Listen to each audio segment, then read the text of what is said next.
ఓం శాంతి. ఈ చర్చకు స్వాగతం. ఓం శాంతి. ఈరోజు మనం ఈ శివబాబా జ్ఞానమురళి నుండి ఒక చాలా కీలకమైన చాలా ఆచరణాత్మకమైన అంశంపై కొంచెం లోతుగా చర్చిద్దాం. మనందరి లక్ష్యం కర్మేంద్రియాలను జయించి ఆ కర్మబంధనాల నుండి బయటపడి ఆ ఉన్నతమైన కర్మాతీత స్థితిని చేరుకోవడం. అయితే ఈ మురళి ప్రకారం ఆ స్థితిని చేరుకోవడానికి అసలైన ప్రాథమికమైన మార్గమేది? ఇక్కడ రెండు భిన్నమైన దృక్కోణాలు కనిపిస్తున్నాయి. నా వాదనేంటంటే ఈ మొత్తం పరివర్తనకు మూలాధారం తండ్రి యొక్క ఏకాగ్రమైన అవ్యభచారి స్మృతి, ఆ తర్వాత దాని నుండి పుట్టే జ్ఞానం. అసలు ప్రయాణమంతా లోపలే జరుగుతుంది. నేను ఈ విషయాన్ని కొంచెం వేరే కోణంలో చూస్తాను. మీరన్నట్టు జ్ఞానం, స్మృతి అనేవి పునాది లాంటివి.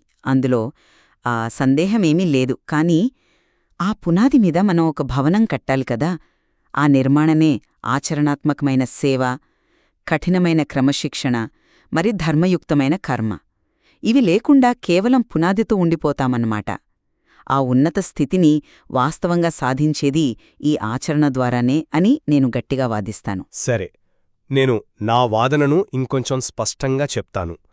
ఈ శివబాబా జ్ఞానమురళిలో బాబా మళ్లీ మళ్లీ నొక్కి చెప్పే విషయం అవ్యభిచారి యోగం. అంటే ఏ వ్యభిచారం లేకుండా కేవలం ఒక్క రచయిత అయిన తండ్రిని మాత్రమే స్మృతి చెయ్యడం. నాకైతే ఒక్కరు తప్ప ఇంకెవరూ లేరు అనే ఈ నిశ్చయమే మన ప్రయాణానికి ఇంధనం లాంటిది. బాబా చాలా క్లియర్గా చెప్పారు, ఈ పాత ఇనుపయుగ ప్రపంచం నుండి కొత్త వెండియుగానికి వెళ్లే ప్రయాణమనేది కేవలం తండ్రిని స్మృతి చేయడం ద్వారానే సాధ్యమవుతుందని. ఇది పూర్తిగా అంతర్గతమైన ఒక ఆత్మిక ప్రయాణం. బయట మనం ఎన్ని పనులు చేసినా లోపల ఆ కనెక్షన్, ఆ స్మృతి లేకపోతే ప్రయోజనం దాదాపు శూన్యం. 84 జన్మల చక్రాన్ని అర్థం చేసుకోవడం, ఆత్మ యొక్క నిజస్వరూపాన్ని తెలుసుకోవడం ఈ జ్ఞానం పునాది. ఈ అంతర్గత స్పష్టత, ఈ అనుభూతి లేకుండా మనం బయట చేసే ఏ కర్మైనా అది దిక్కుతోచని ప్రయాణంలా మిగిలిపోతుంది. అందుకే బాబా ఒకచోటేమన్నారు, ఈ కళ్లద్వారా ఏదైతే మీరు చూస్తున్నారో దాన్ని మర్చిపోండి, మీ శాంతిధామాన్ని స్మృతి చేయండి అన్నారు.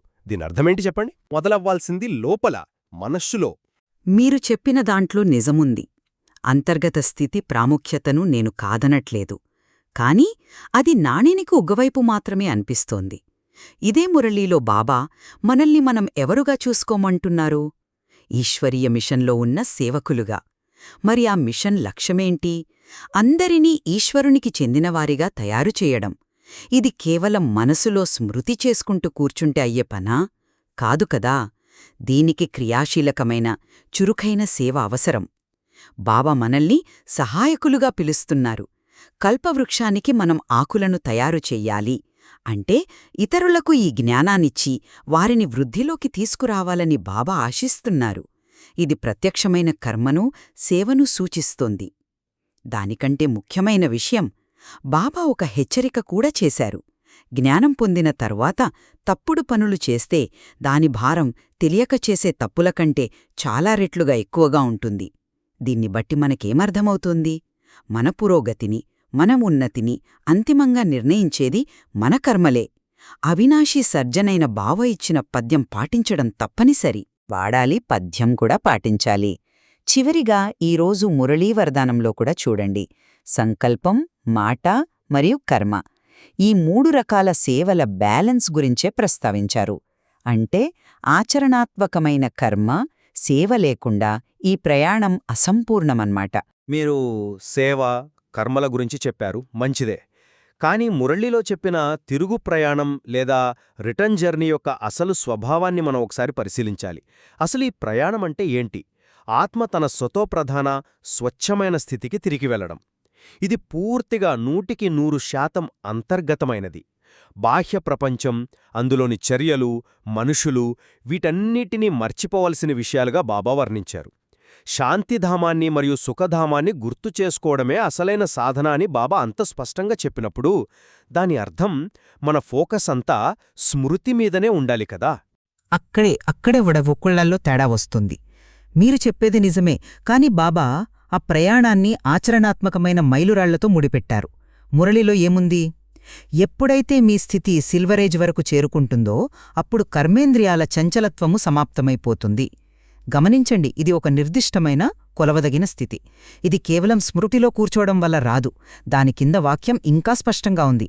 ఇది పురుషార్థము చేసి కర్మేంద్రియాలను వశం చేసుకోవడం ద్వారా సాధ్యమవుతుంది.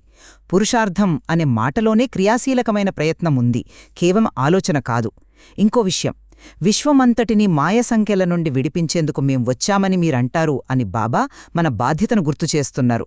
మరి ఇతరులను విడిపించడమనేది క్రియాశీలక సేవ లేకుండా ఎలా సాధ్యం చెప్పండి? మనం ఇంట్లో కూర్చుని స్మృతి చేస్తే విశ్వం విముక్తి చెందుతుందా? మీరు పురుషార్థమనే మాటను నొక్కి చెప్పారు, నేను కాదనను. కాని ఆ పురుషార్థానికి ఆ శక్తి ఎక్కడ్నుండి వస్తుంది? దాని దిశను ఏది నిర్దేశిస్తుంది? అదే జ్ఞానం. ఆలోచించండి, 84 జన్మల రహస్యాన్ని అర్థం చేసుకున్నప్పుడే సంతోషమనే పాదరసం పైకెక్కుతుందని బాబా చెప్పారు. అంటే సరైన అవగాహన, ఆ సరైన జ్ఞానం కలిగినప్పుడే మనస్సులో పరివర్తన మొదలవుతుంది. ఆ పరివర్తనే పురుషార్థానికి సరైన పునాది. జ్ఞానం లేకుండా చేసే పురుషార్థం గుడ్డిగా గోడను కొట్టినట్టుంటుంది. చాలా కష్టం, ఫలితం కూడా అనుమానమే. కాని జ్ఞానమనే దీపం చేతిలో ఉంటే ఏ దారిలో వెళ్ళాలి, ఎక్కడ అడుగువెయ్యాలి అనేది స్పష్టంగా తెలుస్తుంది. అప్పుడు చేసే పురుషార్థం తేలికగా, ఫలవంతంగా ఉంటుంది. అందుకే నేనంటాను, జ్ఞానమే పునాది, మిగతావన్నీ దానిపై ఆధారపడి ఉంటాయి. ఆ అంతర్గత జ్ఞానస్థితి బలపడినప్పుడు కర్మేంద్రియాలు వాటంతటవే వశమవుతాయి. మీ వాదన వినడానికి బానే ఉంది, కాని ఒక ఆచరణాత్మకమైన ప్రశ్న. బాబా పద్యం పాటించటంపై ఎందుకు అంతగా నొక్కి చెప్పారు? ఆయన వాడిన ఉపమానం చాలా శక్తివంతమైనది. అవినాశీ సర్జన్ మీకు ఏ పద్యమైతే తెలియజేస్తున్నారో దానిపై నడుస్తూ ఉండండి. ఈ సర్జన్ అనాలజీని ఇంకొంచెం లోతుగా చూద్దాం. డాక్టర్ మందిచ్చినప్పుడు అది మన శరీరంలోకెళ్ళి పనిచేస్తుంది, నిజమే. కాని మనం పద్యం పాటించకపోతే, అంటే చెడు ఆహారం, అనారోగ్యకరమైన అలవాట్లు కొనసాగిస్తే ఆ మందు ప్రభావం తగ్గిపోతుంది, కొన్నిసార్లు పూర్తిగా విఫలమవుతుంది కూడా. అలాగే జ్ఞానమనే మందు మన బుద్ధిలో ఉన్నా మనం వికర్మలు, అంటే తప్పుడు ఆహారం తీసుకుంటూ ఉంటే, అంటే మాటల్లో చేతుల్లో తప్పులు చేస్తూ ఉంటే ఆ జ్ఞానం మనల్ని ఎలా పరివర్తన చేస్తుంది? కేవలం మందు గురించి తెలుసుకుని పద్యం పాటించకపోతే రోగం నయమవుతుందా? అవ్వదు. అందుకే ఆచరణ, క్రమశిక్షణ అంత ముఖ్యం.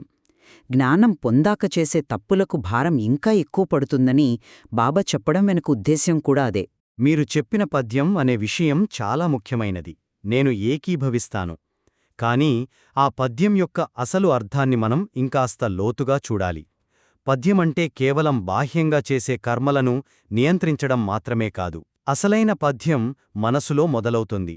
మనసులో చెడు సంకల్పాలు రాకుండా చూసుకోవడం, బుద్ధిని ఒక్క తండ్రి స్మృతిలో స్థిరంగా ఉంచడం, ఇతరుల గురించి వ్యర్థంగా ఆలోచించకపోవడం, ఇదే అసలైన పద్యం. ఈ అంతర్గత క్రమశిక్షణ ఉన్నప్పుడు బాహ్య కర్మలు వాటంతట అవే సరిగ్గా ఉంటాయి. మన అంతిమ లక్ష్యమైన కర్మాతీత స్థితిని గమనిస్తే ఇది మరింత స్పష్టమవుతుంది. కర్మాతీత స్థితి అంటే ఏంటి? పాత శరీరంపై, దేహ సంబంధాలపై మమకారాన్ని పూర్తిగా వదిలి ఆత్మ చైతన్యంలో స్థిరంగా నిలవడం. ఇది ఎలా సాధ్యం? నిరంతర స్మృతియాత్ర ద్వారానే. అందుకే బాబా మనకు భరోసా ఇస్తున్నారు, ఇంట్లో ఉంటూ కూడా స్మృతిలో ఉండి ఉన్నత పదవిని పొందవచ్చు అని. దీని అర్థం మన బాహ్య పరిస్థితులు, మనం చేసే ఉద్యోగాలు, బాధ్యతలు ఏవైనా కావచ్చు, కాని మన అంతర్గత స్థితి బలంగా ఉంటే ఆ ఉన్నతి సాధ్యమే. ఇది పూర్తిగా అంతర్గత స్థితికి సంబంధించిన విషయం. క్షమించండి, ఇక్కడ నేను మీతో చాలా తీవ్రంగా విభేదిస్తున్నాను. కర్మాతీత స్థితిని మీరు కేవలం ఒక అంతర్గత మానసిక స్థితిగా వర్ణిస్తున్నారు. కాని మురళీలోని, ముఖ్యంగా అవ్యక్త ప్రేరణల్లో బాబా ఇచ్చిన నిర్వచనం చాలా ఆచరణాత్మకంగా స్పష్టంగా ఉంది. ఆ వాక్యాన్ని గుర్తుచేస్తాను. కర్మయోగిగా అయ్యి కర్మభోగాన్ని సమాప్తము చేసుకోవటము, ఇదే కర్మాతీత స్థితికి గుర్తు. ఈ వాక్యంలో 2 కీలకమైన పదాలున్నాయి: కర్మయోగి మరియు కర్మభోగాన్ని సమాప్తం చేసుకోవటం. కర్మయోగి అంటే కర్మలు చేస్తూనే యోగంలో ఉండేవారు, అంటే కర్మల నుండి పారిపోవడం కాదు. మరి కర్మభోగాన్ని సమాప్తం చేసుకోవడమంటే మన పాత కర్మల లెక్కాచారాలను పూర్తి చేయడం. ఇది కేవలం మనసులో అనుకుంటే అయిపోతుందా? మన గత కర్మల ఫలితంగా వచ్చే పరిస్థితులను, సంబంధాలను, అనారోగ్యాలను యోగయుక్తంగా యజమానిగా ఉండి ఎదుర్కొని వాటిని దాటి వెళ్ళాలి. దీనికి క్రియాశీలకమైన యోగయుక్తమైన కర్మ అవసరం. కేవలం అంతర్గత చింతనలో ఉంటూ కర్మల లెక్కాచారాలను చేతులు కట్టుకుని కూర్చుని ఎలా పూర్తి చేయగలం? కర్మయోగిగా అవ్వడమనేది ఒక యాక్టివ్ ప్రాసెస్, అది ప్యాసివ్ స్టేట్ కాదు. మీరు చెప్పిన పాయింట్ చాలా లోతైనదే. కర్మయోగి అనే పదం ముఖ్యమైనదే. అయితే కర్మయోగిగా ఉండే శక్తి ఎక్కడనుండి వస్తుంది? ఆ కర్మభోగాన్ని ఎదుర్కొనే ధైర్యం, ఆ లెక్కాచారాలను కాల్చేసే అగ్ని ఏది? అది స్మృతే. ఒక్క తండ్రి యొక్క నిరంతర అవ్యభిచారీ స్మృతి అనే అగ్నిలోనే పాత సంస్కారాలు, కర్మల లెక్కాచారాలు భస్మమవుతాయి. ఆ స్మృతి యొక్క శక్తితోనే మనం ఏ కర్మ చేసినా అది అకర్మగా మారుతుంది, కొత్త బంధనాలను సృష్టించదు. అందుకే నేనంటాను, సేవ, క్రమశిక్షణ, కర్మయోగిగా ఉండటం ఇవన్నీ చాలా ముఖ్యం. కాని వీటన్నిటికీ మూలశక్తి ఆ పునాది, ఆ దృఢమైన అంతర్గత స్మృతిస్థితే. ఆ పునాది లేకుండా మనం నిర్మించేది ఏదైనా బలహీనంగానే ఉంటుంది. పునాది బలంగా ఉంటే దానిపై భవనం వాటంతట అదే సహజంగా బలంగా నిర్మించబడుతుంది. నా ముగింపు వాదన ఇదే. మీరు పునాది గురించి మాట్లాడుతున్నారు, నేను దానిపై కట్టే భవనం గురించి మాట్లాడుతున్నాను. రెండూ అవసరమే. కాని ఈ శివబాబా జ్ఞానమురళి ప్రకారం మన పురోగతిని కొలిచేది, మనల్ని పరీక్షించేది, చివరికి మనల్ని లక్ష్యానికి చేర్చేది ఆచరణే. జ్ఞానం మరియు స్మృతి ప్రయాణానికి ఆరంభం మరియు ఇంధనం మాత్రమే. కాని మనం ఎంత దూరం ప్రయాణించామనేది మన నడవడిక, మన క్రమశిక్షణ, ఇతరులకు మనం చేసే సేవ మరియు కర్మలను మనం యజమానిగా ఎదుర్కొనే విధానం ద్వారానే తెలుస్తుంది. ఈశ్వరీయ మిషన్ అనేది ఒక క్రియాశీలకమైన బాధ్యత. అది కేవలం అంతర్ముఖ సాధన కాదు. జ్ఞానాన్ని ఆచరణలో పెట్టనప్పుడు అది కేవలం సమాచారంగా మిగిలిపోతుంది. ఆచరణే అంతిమ కొలమానం. ఈ చర్చ తర్వాత నాకు అనిపించేదేమిటంటే, ఈ శివబాబా జ్ఞానమురళి మనకు స్పష్టం చేస్తున్నదే ఒకటే: ఉన్నత స్థితిని చేరుకోవడానికి ప్రాథమికమైన మార్గం ఒక్క తండ్రి యొక్క నిరంతర అవ్యభిచారి స్మృతి. ఆ స్మృతి అనే బలమైన పునాదిమీదనే మనం సేవ, క్రమశిక్షణ మరియు కర్మయోగం అనే భవనాన్ని నిర్మించాలి. అంతర్గత స్థితి పరిపక్వమైనప్పుడు బాహ్య కర్మలు సహజంగా ధర్మయుక్తంగా మారతాయి. మూలం లోపలే ఉంది. నా వైపు నుండి జ్ఞానం మరియు స్మృతి అనేవి ప్రయాణానికి పటము మరియు దిక్సూచి లాంటివి. అవి లేకుండా మనం దారి తప్పుతాం. నిజమే. కాని అసలు ప్రయాణం మనం అడుగులు వేయడం ద్వారానే జరుగుతుంది. ఈ మురళీ ప్రకారం మన పురోగతిని నిరూపించేది, మనల్ని పరిపూర్ణులుగా చేసేది క్రమశిక్షణతో కూడిన కర్మ, నిస్వార్థమైన సేవ మరియు కర్మల లెక్కాచారాలను ధైర్యంగా ఎదుర్కోవడమే. అంతిమంగా మనం చేసేదే మనల్ని నిర్మిస్తుంది. బహుశా అసలైన సమాధానం ఈ రెండింటిలో ఏదో ఒకటి ఎంచుకోవడంలో లేదు. అంతర్గత చైతన్యమనే పునాది లేకుండా చేసే కర్మ దిశను కోల్పోవచ్చు. నిజమే.